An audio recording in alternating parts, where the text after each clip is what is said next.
In the small, remote village of Ajoni, situated deep within the dense forests of southeastern Nigeria, life moved at a slow and steady pace. The villagers, mostly farmers and craftsmen, lived in harmony with nature, drawing from the land and the thick, lush forest that surrounded them. Among them was Ahana, a humble farmer known for his diligence and kind heart.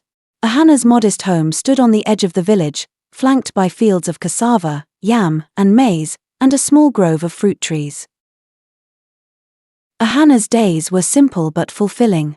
He rose with the sun, worked tirelessly on his farm, and cared for his few livestock, a couple of cows, a few chickens, and a sturdy ox that helped him till the soil.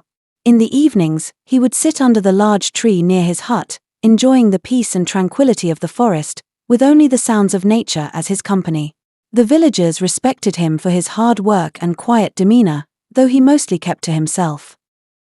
One stormy night, as thunder rolled in the distance and lightning lit up the sky, Ahana was returning from his fields. He had stayed out longer than usual, securing his crops and livestock against the impending storm. The wind howled through the trees, and the first heavy drops of rain began to fall, drenching the earth in minutes. The air was thick with the scent of wet soil and the distant rumble of thunder. As Ahana approached his home, the storm intensified. The once gentle rain turned into a torrential downpour, and the wind whipped through the village with an eerie, relentless force. Just as Ahana was settling in, a sharp knock echoed through the room, startling him. It was unusual for anyone to visit at such a late hour, especially in such weather. He hesitated for a moment, then moved towards the door. As he opened it, a figure stood silhouetted against the stormy backdrop. It was a woman, drenched from head to toe, her face hidden beneath a dark cloak. Her eyes, however, shone with an unsettling intensity, reflecting the flashes of lightning. "Please," she gasped, her voice barely audible over the roar of the storm. "I need shelter from the storm." Ahana's instinct was to help, but something about her presence sent a chill down his spine. Nevertheless, his innate kindness won out. He stepped aside, allowing her to enter. She moved swiftly past him, casting furtive glances around the room. Ahana offered her a seat by the fire, and as she lifted her face, revealing a pale face with piercing eyes, he couldn't shake the feeling that his quiet night was about to get interesting in mysterious ways that is unimaginable. As the storm raged outside, Ahana and the mysterious woman sat in silence, the crackling fire the only sound between them. He couldn't help but wonder who she was and what had brought her to his doorstep on such a tempestuous night. Inside the hut, the stranger revealed herself to be Amora, a wandering healer. She spoke of her travels and the many lives she had touched. As she spoke, Ahana noticed a peculiar glow in her eyes, like embers in the darkness.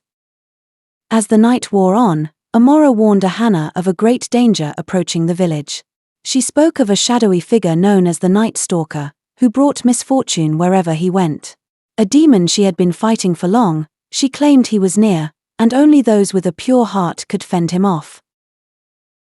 At the stroke of midnight, the air grew colder. A chilling presence filled the hut, and the Night Stalker appeared. His form was indistinct, like a living shadow, and his voice echoed with malice. He demanded Amora be handed over, claiming she had wronged him. Ahana, though terrified, stood his ground. He refused to surrender Amora, vowing to protect her. The Night Stalker laughed, a sound that chilled Ahana to his bones, and moved to attack. But as he did, Amora stepped forward, her eyes blazing with a fierce light. A brutal battle ensued, light clashing against darkness. Amora summoned a radiant energy that pushed back the shadows, but the Night Stalker was relentless. It was only when Ahana, with his pure heart and unwavering resolve, joined the fight that the tide began to turn. With a final, blinding flash, the Night Stalker was banished, his shadowy form dissipating into the night. Exhausted but triumphant, Amora and Ahana knew they had succeeded. The village was safe, and a bond forged in battle had formed between them. As dawn broke, Amora thanked Ahana for his bravery. She gifted him a talisman, a token of protection and gratitude. With a promise to return, she continued her journey, leaving Ahana with a newfound strength and a story that would be told for generations.